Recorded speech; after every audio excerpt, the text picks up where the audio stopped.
Bonjour et bienvenue sur ma chaîne YouTube Kabibi Loba. Avec moi-même, Maman Kabibi, comme vous savez ici, on parle des faits divers, de tout ce qui se passe autour de nous. On échange, on commente dans le respect. Comme vous avez pu bien voir dans les titres de cette vidéo, on va aborder deux sujets concernant Naomi Gourbet et Maman Angela Atuku, que je vous mets en photo ici. Alors, Angela Atuku, comme vous avez pu bien voir, est épouse de Pasteur Atuku. Angela est d'origine ougandaise. Et le Pasteur Atuku est d'origine malawite. Qu'est-ce qui s'est passé? Le pasteur a rencontré Angela, la sœur Angela. Il est tombé amoureux d'elle. Ils ont créé leur foyer. Comme vous pouvez voir sur les photos, ils sont très heureux. Et vous pouvez voir la simplicité de la sœur. La sœur, c'est une femme normale, une femme d'Afrique, une femme qui se respecte, qui prêche beaucoup. Même quand vous allez sur ses réseaux sociaux, elle prêche beaucoup, elle est très éveillée. C'est pas une femme timide en tout cas. Donc, ce pasteur, Atuku et Angela, ont 10 ans de mariage et plus. Le problème est qu'ils n'ont pas eu d'enfant. Dieu ne les a pas encore bénis avec l'enfant. Donc, Maman Angela, malgré toutes les prédications ici, que vous pouvez retrouver même sur son Facebook, était épuisée d'attendre la grossesse. Elle a prié Dieu jusqu'à la grossesse ne vient pas. Elle a dit non, je suis quand même une Ougandaise dans mon pays. Ah, est-ce que tout le monde se ment quand ils n'accouchent pas? Ils courent seulement vers la Bible ici, la prière, ça ne donne pas. Moi, j'avais appris que si tu pars aussi chez les féticheurs, tu peux avoir la grossesse. D'ailleurs, j'ai une adresse. Elle a une adresse d'un féticheur parce que Angela et son mari, ils habitent dans la ville de Palissa. Et Angela, quand une femme est désespérée, tellement désespérée qu'il cherche l'enfant, se renseigne. On lui a donné l'adresse de ce féticheur ici, qui est toujours en Ouganda. On lui a dit, ma soeur, tu es là dans les prières, les gens vont là-bas. Le gars, il a des remèdes. À la base, c'était des remèdes, donc des genres, des potions là, des Africains là-bas, tu bousses ça, tu bousses ça. Il va te donner, tu vas boire, tu vas accoucher. Là, j'ai en train d'avancer, regarde, tu commences à rider. Angela a vu que, mais les prières ici, si j'attends là, ça va tirer le manche longue. Comme vous voyez bien, c'est écrit dans le journal. Je vous lis. Un rapport publié par Face of Malawi révèle un incident troublant qui a secoué la ville de Palissa, dans l'est de l'Ouganda. Un prêtre féticheur a choqué le monde en mettant enceinte la femme d'un pasteur qui souffrait de stérilité depuis une décennie. Selon les informations recueillies, Angela Atuku, épouse d'un pasteur bien connu de la région d'Agoulé, à Palissa, a fait appel à un guérisseur traditionnel pour remédier à leur incapacité à concevoir. Après avoir entendu parler de l'efficacité de ces potions et de son expertise dans de tels cas, malheureusement, elle s'est retrouvée impliquée dans une relation amoureuse avec le guérisseur, qui l'a finalement mise enceinte. Donc, elle était partie pour les potions. Ce n'était pas les potions, c'était lui-même la potion. À l'annonce de la grossesse de sa femme, le pasteur a attribué cette bénédiction à l'œuvre de Dieu, ce qui a suscité l'irrité du féticheur, donc l'irritation du féticheur. Celui-ci a confronté le pasteur et lui a révélé la vérité sur ce qui s'est passé entre lui et sa femme, affirmant qu'il était responsable de sa grossesse. Lorsqu'elle a été interpellée, l'épouse a confirmé que c'était bien le féticheur qui l'avait mise enceinte, ce qui a conduit le pasteur à la renvoyer de leur domicile. La communauté locale a été choquée par cette nouvelle, se demandant comment un tel événement a pu se produire, surtout entre des personnes appartenant à des religions différentes. Ouais, maman Angèle. Maman Angela ici avait tellement besoin du bébé que elle n'a pas pu supporter. Donc, quand elle est allée chez son féticheur ici, c'était à la base, comme vous avez bien vu, c'est marqué, pour ses potions et son expertise dans les cas d'infertilité. Mais non, elle s'est retrouvée obligée de sortir avec lui. Elle était tellement désespérée qu'elle a accepté. Quand elle a accepté qu'elle est tombée enceinte, elle n'a pas dit à son mari que c'est pas toi l'auteur de ma grossesse. Elle lui a pas dit. Elle a caché le secret. Elle pensait seulement que ça va passer en coulisses. Maintenant, le pasteur ici que vous voyez, à tout coup, au lieu de rester seulement calme, il est parti témoigner lui-même dans son église. Alléluia! Dieu a agi. Après 10 ans d'infertilité, Dieu a finalement répondu. Maman Angela que vous voyez ici présente, elle est bien enceinte. Ça fait tellement de dégâts dans la ville que les gens commencent à glorifier et dire oh gloire à Dieu, maman Angela enceinte, vraiment. Il faut aller prier chez pasteur à tout coup. Dieu lui a répondu, la bénédiction est tombée dans notre église. Mais le féticheur lui-même, il habite à Palissa là-bas, il a dit mais qu'est-ce que j'entends là? Oh, la femme du pasteur là, le fameux pasteur à tout coup là qui n'accouchait pas. Sa femme est enceinte, il a dit arrêtez vos aventures. Angela qui venait ici, que moi-même j'ai bien piétiné là, j'ai mis la grossesse. Il va aller témoigner là-bas. Est-ce que Angela n'a pas dit à son mari que c'est ma grossesse? Ah, Angela va dire comment? C'est comme ça que lui, comme il veut que la gloire lui revienne, c'est sa grossesse, c'est le papa de son enfant. Et puis c'est lui qui a travaillé. Comment lui il a travaillé? Quelqu'un d'autre va aller se glorifier. En plus, ils n'ont même pas le même Dieu. Ça, c'est quand même lui coller l'échec 2 fois. Il a dit non.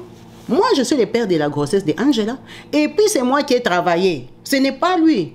C'est mon Dieu à moi qui a donné la grossesse. Qu'il arrête de crier là-bas sur son micro que oh, sa femme est délivrée, sa femme va accoucher. C'est mon enfant. C'est le féticheur lui-même. Vous pouvez lire dans l'article. C'est le féticheur qui est allé dénoncer Angela. Il a dit, il faut arrêter, c'est ma grossesse. Arrête de témoigner là-bas. Tu n'as rien à témoigner. C'est moi qui ai bossé. Et vous voyez bien dans l'article, c'est écrit que quand on a demandé à Angela, Angela a reconnu. Angela a reconnu parce que le féticheur avait peut-être trop de preuves. Elle ne pouvait pas nier, le féticheur l'a trahi. Elle a reconnu parce qu'elle était bel et bien enceinte. Et qu'en Ouganda, on peut aussi faire des tests ADN après la naissance du bébé. Donc Angela, ou c'est la sincérité chrétienne, ou c'est la culpabilité qui a fait qu'elle reconnaisse, ou c'est le découragement que, comment le féticheur ici peut dire qu'il me connaît, moi je suis maman pasteur, je prêche. On ne sait pas ce qui s'est passé dans la tête d'Angela. Angela a reconnu. Maintenant qu'Angela a reconnu, comme vous voyez dans l'article, le pasteur allait faire quoi? Non seulement, elle est allée voir dehors, même pas avec un homme normal, avec un féticheur. Avec un homme qui porte d'autres esprits, les esprits que le pasteur la chasse depuis 10 ans dans son église, 10 ans de mariage. Angela est partie récupérer ça chez le féticheur.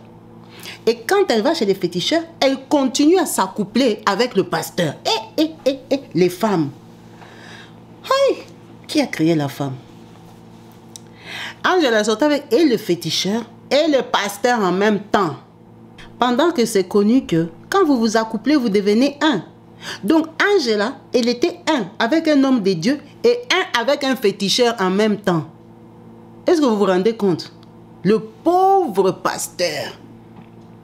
Le pauvre pasteur piégé par sa femme.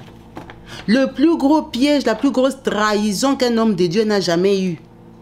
Que la femme te trompe. D'accord. On est même un peu d'accord seulement. Mais te trompe avec qui?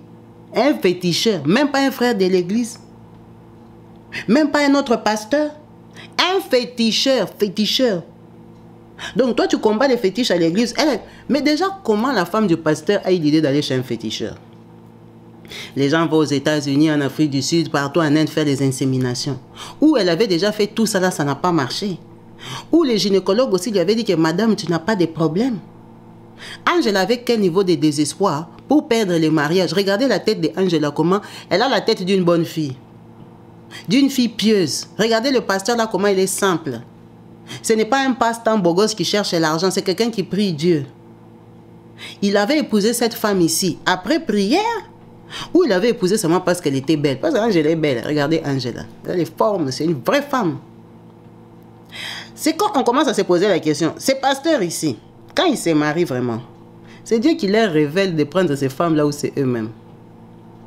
Parce que les pasteurs, si tu vas à l'église, on va te dire, ma soeur, tu as trouvé les fiancés, entre en prière. Mais non, on nous fait entrer nous en prière pour qu'on se marie. Après, il y a les révélations que ce n'est pas un bon mari. Toi aussi, tu laisses. Maintenant, eux, ils épousent des femmes comme ça. Une femme comme Angela, elle est en train de prêcher là-bas. Sœur Angela tenait 10 ans d'infertilité. Jusqu'à aller tomber avec les féticheurs. Maintenant, le pasteur ici, avant d'épouser Angela, c'est Dieu qui lui avait dit, qui lui avait confirmé qu'il épouse Angela, ou c'était lui-même qui avait trouvé que Angela était mignonne. Donc maintenant, il faut se poser les bonnes questions. Donc, et là, vraiment, quand ils épousent leurs femmes, souvent, ce sont les passe-temps qui ont des femmes qui ramassent, je ne sais pas où, qui font des dégâts comme ça. Mais c'est un peu normal, on dit, ah, lui-même, il est passe-temps, Dieu ne le connaît pas. Quand vous regardez ce pasteur ici, vraiment, lui aussi, c'est un passe-temps. C'est un homme de Dieu normal, il n'est même pas connu. On a dit qu'il est influent dans sa ville. Influent en termes de foi, en termes de prière. On n'a pas dit influent qui fait les dégâts, il a les Mercedes, les immeubles, il voyage en jet privé. Non, regardez ce pasteur ici, il est normal. C'est sûrement quelqu'un qui craint le Seigneur. Maintenant, lui, avant d'épouser Angela, où c'était la formation, Dieu voulait qu'il passe par ça pour le forger. Donc Dieu l'a piégé, lui a donné Angela. Ou alors, dans ce cas, il aurait dû seulement pardonner Angela pour continuer sa vie avec elle, que ça le rende encore plus fort, plus connu, pour qu'on sache que non, le pasteur a pardonné. Parce que la fornication, l'adultère, tu peux pardonner. Si tu veux continuer ton mariage, tu peux pardonner, tu continues. Le pasteur, il aurait dû pardonner, continuer avec Angela, parce que Angela, c'était le choix biblique. Ou il a bien fait de la répudier, parce que vous voyez là qu'on a dit qu'il a renvoyé Angela du domicile. Angela ne s'est pas proposé d'avorter. Parce que dans ce cas, elle aurait même pu avorter, parce que péché, elle a déjà péché. Donc péché d'adultère et péché d'avortement, c'est la même chose, c'est péché. Et c'est péché grave. C'est gros péché. Non seulement elle fait l'adultère, mais avec les diables. Elle a doublement péché. Elle est tombée enceinte. Et j'espère qu'elle est enceinte d'un vrai enfant, pas d'un serpent. Qu'elle est enceinte d'un vrai bébé, pas d'une sirène qu'on lui a mis dans le corps. Parce que vous voyez bien là, elle est partie prendre sa grossesse. Son mari, féticheur, n'a pas eu honte d'elle. Hein? Angela est très belle. Qui va nier? Il va nier quoi? Il a bouffé, il a confirmé. Il a confirmé que c'est lui le gars. C'est lui son mari. Angela n'avait pas le choix. Angela a avoué. C'est horrible, c'est terrifiant cette histoire. C'est même surprenant. Si vous allez dans les Facebook de Angela ici, la façon qu'elle prêche, elle fait des TikTok, elle prêche, elle est active. Vraiment, c'est vraiment désolant de savoir que soit le diable l'a trompé, l'a dupé, l'a récupéré d'une façon catastrophique pour la ridiculiser le ministère de Dieu. Soit Angela avait aimé les pasteurs pour les titres, pour être maman pasteur. Maintenant, dans tout ça, et que, donc c'est le pasteur qui ne fait pas de bébés. Parce que Angela, le féticheur l'a piétiné, Angela est tombée enceinte. Vous pensez que le féticheur ici a fait quelle potion pour engrosser Angela? C'est un escroc. Donc le féticheur ici, il est connu de donner des bébés aux gens. Ce sont ses propres bébés. Mais les hommes à qui on donne des bébés, ils ne partent pas témoigner à l'église. Lui, le pasteur, il était tellement content qu'il est parti trop bavarder. Il a pris le succès du féticheur. Le féticheur est venu réclamer son succès. Vraiment que ça nous donne des leçons. C'est vraiment horrible et triste pour ce couple qui a l'air tellement normal. Il y a des serviteurs de Dieu qui n'ont pas eu d'enfants. Ça fait quoi? Ça ne fait rien. Ils ont les enfants dans la foi. On a un grand pasteur au Congo qui est Maman Micheline Chabani. Est-ce qu'elle a des enfants? Est-ce que ça empêche qu'elle serve Dieu? Est-ce que ça empêche qu'elle chante, qu'elle prêche? Est-ce que ça empêche Dieu de l'utiliser? Ça ne fait rien. Elle n'a pas les enfants physiques, mais elle a les enfants dans la foi. Elle a des enfants qu'elle a formés, qui ont réussi les mariages, qui ont eu des enfants. Donc elle a même des petits-enfants. Ce n'est pas ça qui va te rendre plus servante ou plus proche de Dieu, ou si tu n'as pas mis au monde, Dieu ne te connaît pas. Ce n'est pas ça. Ce n'est pas absolument l'enfant. Tous les jours, on fait les vidéos ici. Il y a des enfants qui tuent leurs parents. Donc Dieu, s'il ne t'a pas encore donné, lui-même il sait quand est-ce qu'il va te donner.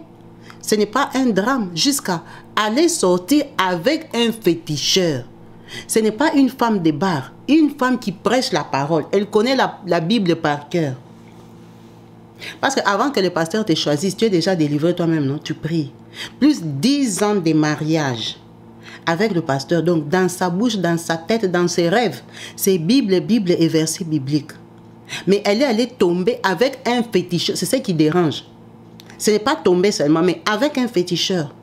Donc comment elle a eu l'idée d'aller prendre, même si on avait dit, c'est les potions magiques. Bon, on enlève magique. Même si on avait dit, c'est les remèdes traditionnels. Mais les remèdes, j'ai un féticheur.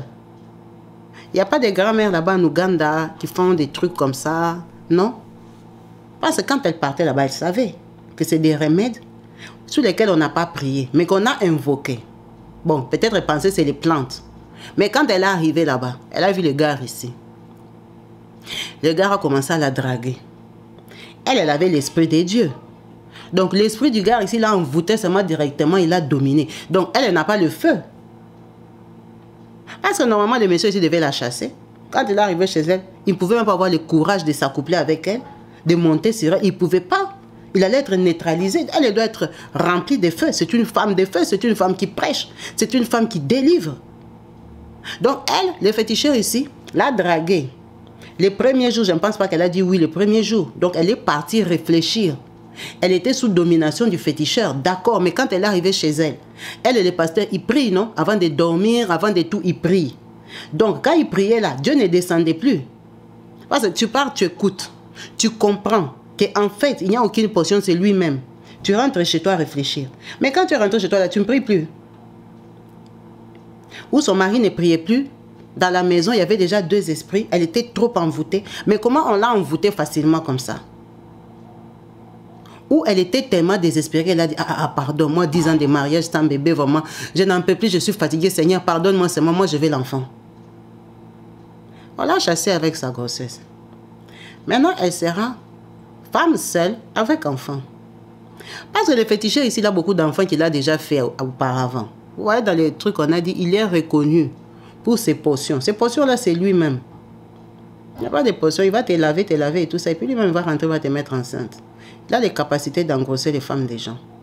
Donc le féticheur ici, il a beaucoup d'enfants. Et puis il a sa femme, qui est sorcière comme lui. Il a sa vie. Il n'a pas besoin d'Angela. Il n'a pas besoin d'elle. Qu'est-ce qu'il va faire avec Angela? Angela brille. Angela envoie les feux aux gens. Angela n'est pas délivrer les gens. Angela avec son mari. Ils sont déjà habitués. C'est promener avec la Bible. Qu'est-ce qu'il va faire d'elle?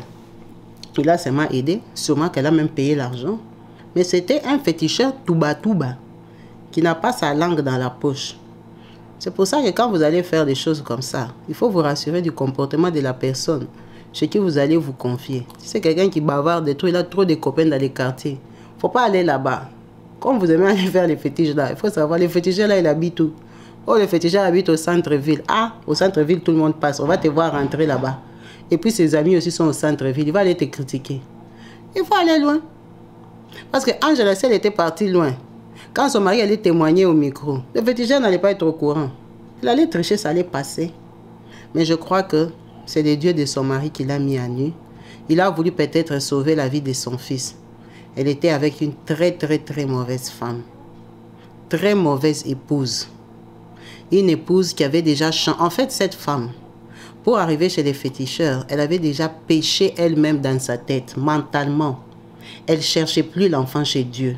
Son esprit vagabondait déjà, comment je vais faire, comment. Donc, elle n'était plus dans ces mariages-là déjà.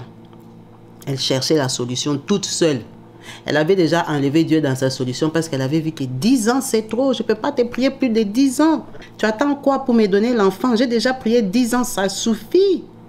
Moi, je vais chercher mon enfant. C'est ça, en fait, qui a fait Angela. Angela, quand elle a quitté Jésus, elle partait chez les féticheurs. Elle était déjà déterminée que tout ce qui va me dire, je vais faire. Moi, je veux l'enfant. Il n'y avait plus Dieu dans sa tête, ni dans son cœur. Elle était déjà fatiguée de Dieu, fâchée contre Dieu, qu'elle a trop prié. Elle n'a pas eu l'enfant. Donc, quand elle est partie, même quand on l'a draguée, elle n'a pas réfléchi 2 fois parce qu'elle cherchait n'importe quelle solution pour avoir absolument l'enfant. Mais c'est qu'Angela a oublié que c'est Dieu qui donne les enfants. Pour que l'enfant là naisse, soit en bonne santé, grandisse, soit quelqu'un de normal et valable, c'est encore le même Dieu là qui peut encore te faire faveur. Parce que accoucher, il peut accoucher, mais un enfant comment? Un enfant malade, un enfant zinzin, un enfant fou, un enfant envoûté, un esprit ou je ne sais pas quoi. Accoucher, elle peut accoucher. La médecine, le médecin dit qu'elle est enceinte, elle peut accoucher. S'il y a un problème, elle peut accoucher son enfant qu'elle a cherché toute seule. Dieu est miséricordieux, il peut aussi toujours pardonner et la bénir. Mais c'est une très sale expérience qu'elle a fait vivre à son mari, le pauvre, qui se retrouve aujourd'hui sans femme avec une histoire ridicule qui le suit, qui les diminue, parce que beaucoup de gens maintenant ont conclu que c'est lui qui a un problème d'infertilité. C'est vraiment dommage. Il faut vraiment prier avant de se marier, sincèrement. Pas prier sous influence de l'amour. Parce que je ne pense pas que... Qu'est-ce que lui, il a fait à Dieu pour que Dieu le laisse subir ça avec une femme qu'il avait demandé à Dieu, Dieu lui a donné.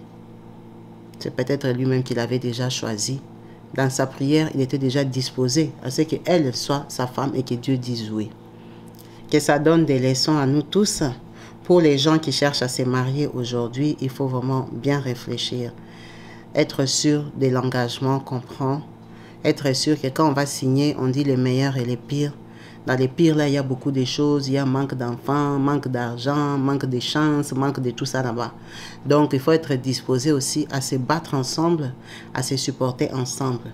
Si c'était le mari d'Angela qui était parti faire l'enfant dehors, on allait les publier, un pasteur aventurier, il sort avec les serres, il a fini les chantres, les choristes. Non, ça c'est maman pasteur qui allait voir ailleurs. Elle était fatiguée d'attendre Dieu. C'était la première partie de notre vidéo. En deuxième partie, on va parler de cette dame qui s'appelle Naomi Gilbert. Comme vous pouvez la voir sur photo ici, elle est très très belle. En tout cas, moi je la trouve belle. Pour ses 59 ans, c'est vraiment une femme qui se maintient bien. Pourquoi on parle d'elle et pourquoi elle est en vidéo? Naomi Gilbert ici que vous voyez, c'est une Américaine.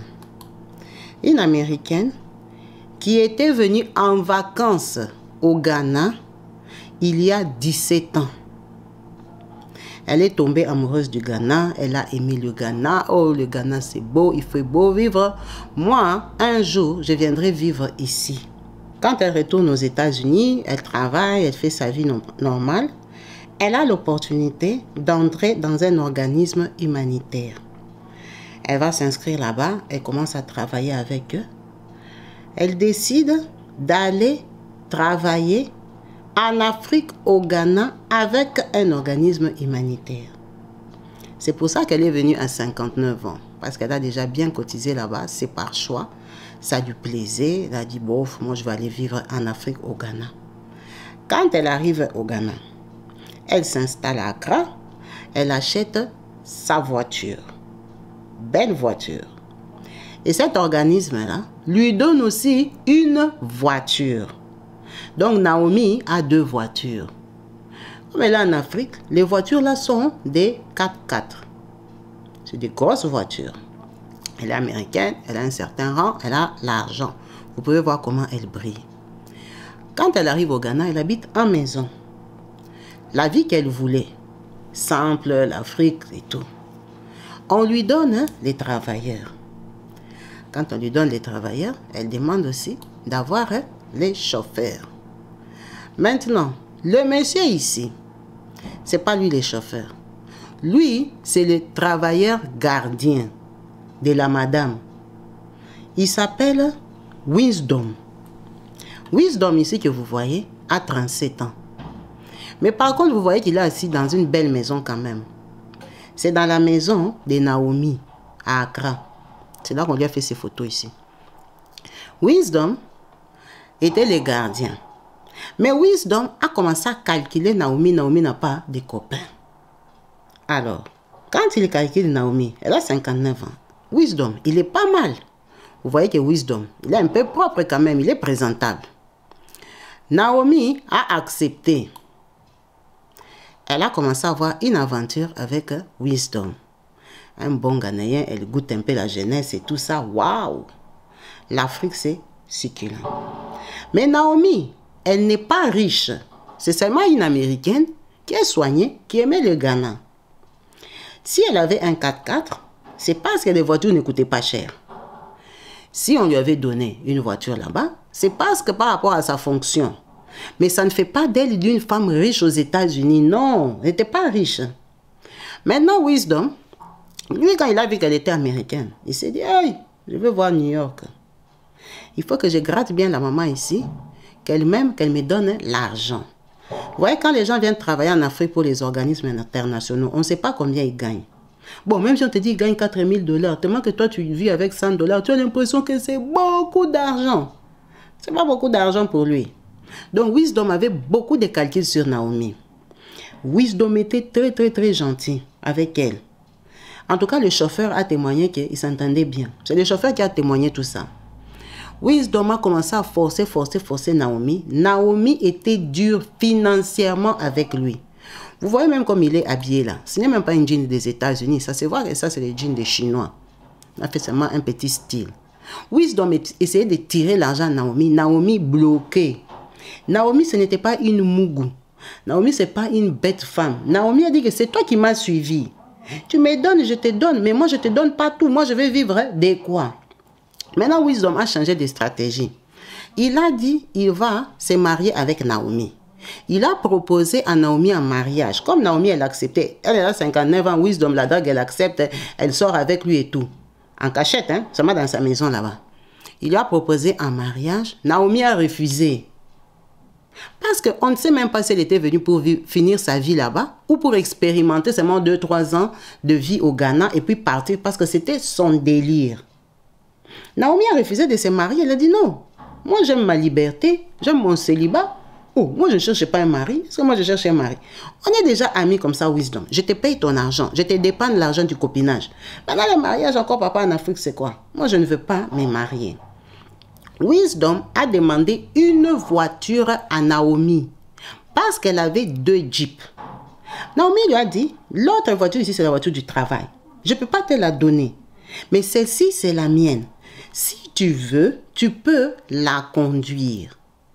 Maintenant, la conduire là, Naomi a le chauffeur. Donc, Wisdom, s'il veut sortir, il doit sortir avec le chauffeur de Naomi. Eh, Nao, toi aussi.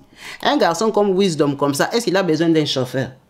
Mais non, il a besoin de frimer dans le 4x4 de Naomi tout seul. Que les filles d'Accra le voient que Wisdom est monté de niveau. Wisdom a la voiture. Comment il va sortir avec le chauffeur de Naomi? Donc, Wisdom, ça ne l'arrangeait pas. Il avait qu'aimer la maman ici. Moi, je donne toutes les forces. Grattage sur grattage. Je suis cool, je suis gentille. Je lui dis qu'elle est belle, elle est beautiful. Mais comment même pour me donner la voiture, que je fasse même les tours au quartier, elle me donne son chauffeur. Ça n'a pas de sens. Moi, je ne travaille pas pour l'organisme humanitaire. Les gens vont s'étonner qu'un garçon comme moi, j'ai un chauffeur. Je ne suis pas patron. Ça ne l'arrangeait pas. Wisdom, s'il allait faire les fétiches, s'il a fait comment? Naomi, tête dure. Naomi connaît l'argent. Naomi est américaine. Naomi n'est pas bête. Naomi a bloqué de partout. Wisdom, moi et toi, c'est dans les lits. Et comme on mange ensemble et tout ça, je te dépanne de 100 $, de 150, mais je ne peux pas te donner des 10 000, des 15 000. Arrête de rêver, moi, je n'en ai pas. Wisdom a vu que non. La fille ici, elle me dépasse. Je vais lui montrer que ici, c'est Accra. Ici, on ne rigole pas avec des tatas comme ça. Toi, tu viens des États-Unis, là, bien vieille. Tu viens profiter de mes 37 ans. Attends, je vais te corriger. Wisdom, il a trouvé la solution que c'est quoi? Il part chez Naomi. Il a attrapé Naomi. Il a attaché. Il a abusé d'elle. Parce que là, c'était déjà attaché. Bon, où il a fait avec elle avant de l'attacher. On n'était pas là. Bref, Naomi ici. Wisdom, il a ôté la vie. Il a creusé un trou. C'était lui les jardiniers, non? Il avait déjà bien creusé son trou quand Naomi sortait avec son chauffeur. Il a creusé bien les trous. Il a pris Naomi ici. Il est parti la jeter dedans. Quand il part la jeter, le chauffeur, quand il termine le travail, il rend les clés à Naomi, non? Merci madame, à demain, tomorrow. Le chauffeur, il avait déjà rendu les clés à Naomi. Et puis il savait que Wisdom, le gardien, c'est le garde de Naomi. Donc, parfois, il donnait les clés à Naomi. Wisdom est assis au salon avec madame. Madame est américaine, elle s'en fout. Que vous deux, vous savez qu'elle sort avec un ou l'autre. Ce n'est pas son problème. Donc, le chauffeur a donné les clés. Le chauffeur est parti. Wisdom a fini avec Naomi, l'a jeté dans les trous. Wisdom a démarré. Et la voiture de Naomi, et la voiture de la société. Wisdom a fui. Il a volé les histoires de Naomi, les montres, tout ce qu'il a vu qu'il pouvait prendre dans la maison. Il a volé. Il est parti. Son business s'est bien passé, non? Les chauffeurs viennent demain matin. Ils ne trouvent aucune voiture. Toc, toc, toc. Le gardien Wisdom n'est pas là. Naomi n'est pas là. Il dit, ah, ils sont partis et deux. Ils tournent. Ils ne trouvent pas Naomi. Il part regarder, tellement que c'était la nuit. Wisdom n'avait pas bien couvert. Hey, ici, il y a eu quoi? Le chauffeur part bien regarder. Le chauffeur téléphone Naomi. Le téléphone sonne dans la maison. Naomi ne répond pas. Ah, madame. Le chauffeur a appelé la police. La police tombe chez Naomi. On patrouille. On comprend bien que c'est Naomi qui est dans les trous. Où est Wisdom? Il a dit non seulement Wisdom, mais les voitures aussi. Quand on entre dans la maison, on voit qu'il y a des choses qui ont un peu bougé. En tout cas, même si c'est elle-même Naomi, elle veut prendre ses bijoux, elle va faire tomber les autres par terre. Il y a un problème, il faut attraper Wisdom. Maintenant, Wisdom aussi. Ah! Au lieu de voler seulement les 4x4 de Naomi tout seul, il a volé la voiture de l'organisme international. Oh, dans ces 4x4-là, il y a des GPS. Il y a des trackers. Parce que ce sont des voitures des sociétés. Donc, même si tu prends ça, tu roules avec jusqu'en Côte d'Ivoire ou au Congo, tu pars avec au Maghreb là-bas, on va t'attraper. Tu ne peux pas sortir en tout cas du Ghana sans qu'ils sachent que toi tu es sorti du Ghana. On est parti à la société. On a déclaré que Naomi, là, on l'a retrouvée et tout ça. Les deux voitures ne sont pas là. Ils ont dit, mais on se casse la tête, pourquoi? On va vous dire où est la voiture. C'est comme ça que, avant même que ça soit le soir, on avait déjà attrapé Wisdom. Avec les deux voitures. Avec les deux voitures, il n'a même pas eu le temps ni de les rouler, ni de les vendre. À cause du tracker qui était dans la voiture de la société. Donc, Wisdom ici que vous voyez en photo, on l'a arrêté le même jour. Le même jour seulement, la nuit là, il a profité de conduire seulement la voiture, de quitter de chez Naomi jusqu'à là où il était parti se cacher. C'est ça l'enjoyment que lui, il a eu. Le reste est là. On a attrapé Wisdom. Il a fini avec Naomi pour rien.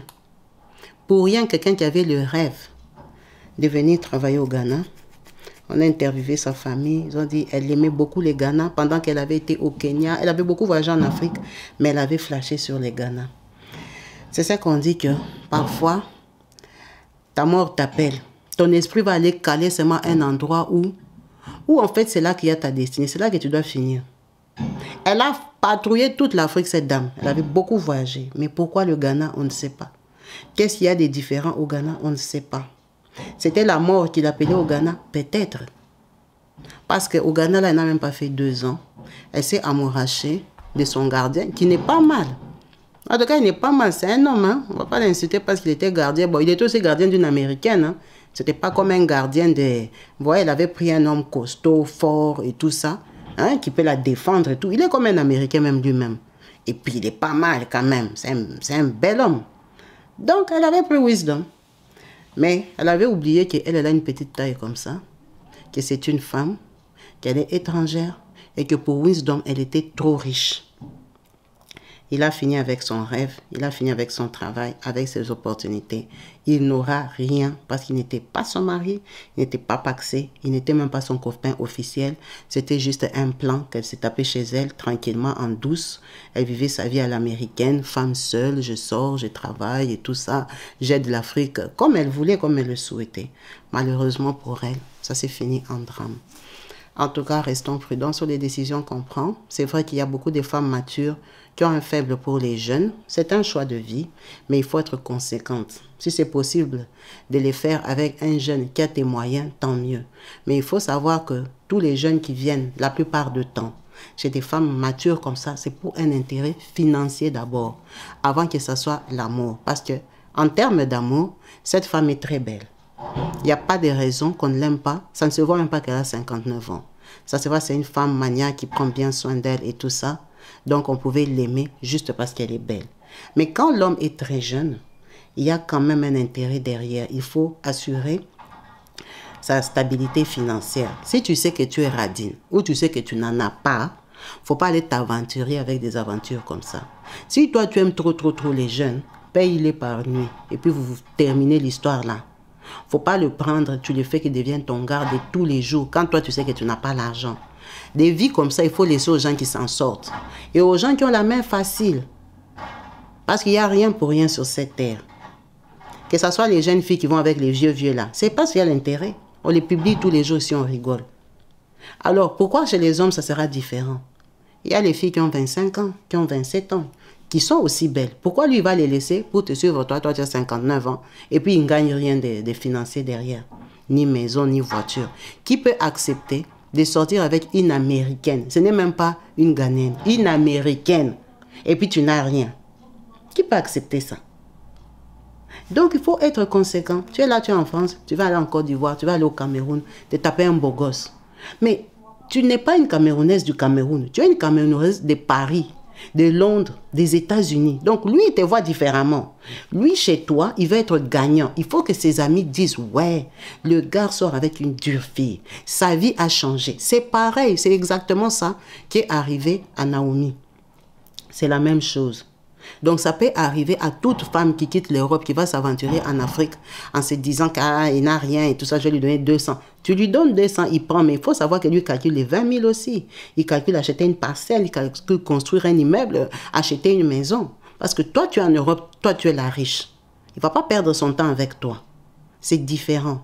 Tu es une proie, tu es quelqu'un qu'on aime la plupart du temps par intérêt. Donc, si tu as accepté ce choix-là, sois conséquente aussi, il faut ouvrir la main. Il faut donner l'argent. Il faut donner l'argent. Si tu n'as pas l'argent, tu laisses tomber. Si toi, tu es radine, tu laisses les enfants là tranquilles. Voilà. Merci à vous tous d'avoir suivi cette vidéo jusqu'à la fin. En espérant vous retrouver très prochainement branchés sur ma chaîne YouTube Kabibi Loba. Peace and love chez vous. Bye.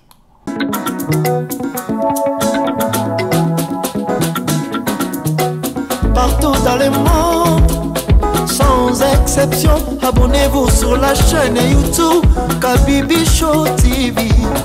L'information en temps réel, temps réel.